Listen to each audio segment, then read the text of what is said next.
今日揀咗呢個字同大家討論下。嗱，呢個字咧係讀禁字啊，係從口部嘅。説文有話禁口閉也，從口禁聲，即係完全唔出聲，咁就叫做禁啊。有所謂禁聲啦，禁聲即係唔好出聲，即係唔好出聲，咁啊禁聲。禁口就唔係禁口，即係唔敢開聲咁解。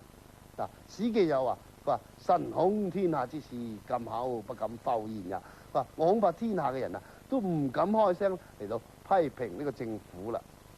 禁字咧，今天係多個解釋，譬如話打個寒噤，即係打個冷震咁解啦。啊，今日我主要咧同大家討論一個成語，叫噤若寒蟬，有典故嘅喎，出自《後漢書·杜密傳》。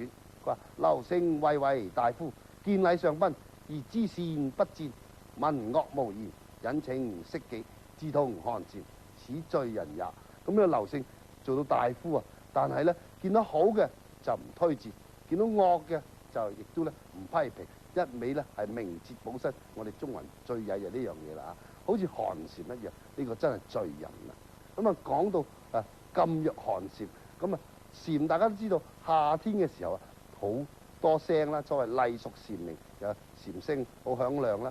到氣温下降，冬天嘅時候咧，蟬咧就唔出聲啦，有寒蟬啦。噤若寒蟬即係完全唔出聲，但係寒蟬係咪完全冇聲咧？又不見得喎。嗱，譬如柳永嘅《雨霖鈴》又話：寒蟬凄切對長亭晚，咁寒蟬都有聲㗎。今日同大家討論呢個噤字，聽日同大家討論個蟬字。